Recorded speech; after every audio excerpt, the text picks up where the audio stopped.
Mind peace को जानता ही नहीं है। पीस तो बेसिकली माइंड की डेथ है। एक माइंड जिस पर दिन में 60 से 80 हज़ार थॉट्स उतर रहे हैं, उसके साथ आप स्टिलनेस जोड़ कैसे सकते हो? एक टीचर है, क्लास में खड़ा है, 80 हज़ार स्टूडेंट सामने बैठा है और हाथ खड़ा करके सवाल पूछना चाहता है, 80 हज़ार बंदा, और हर बंदा कह रहा है कि मेरा सवाल अहम है। माइंड के लिए आपको पता है ना, पानी पीने का ख्याल आ जाए ना, प्यास ना भी हो, ख्याल आ जाए तो प्यास जागना शुरू हो जाती है। वही थॉट ताकत पकड़ना शुरू कर देता है अगर आप उसे अवॉइड करना शुरू कर दें। माइंड पीस को नहीं जानता।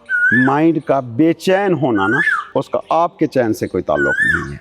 आपके चैन से ताल्लुक उसका कब हुआ? जब आपने कहा कि मैं मेरा माइंड ही हूँ, क्योंकि ख्वाहिश इसमें उभर रही है, सारा दिन आप चीज़ों के पीछे भाग रहे हैं। ये आइडेंटिफिकेशन टूट सकती है। ये मुत्तफ़िक अलैह हकीकत है जो दुनिया का हर मजहब आज तक कहता आया है, जो हर गुरु कहता है, जो हर सूफी कहता है। सूफी आइडेंटिफिकेशन तोड़ के दिखा देता है। वो कहता है माइंड है, माइंड के काम है, चल रहे हैं, ये मेरा माइंड है, मैं नहीं हूँ। बस इतनी हकीकत तक पहुँच जाना काफ़ी है।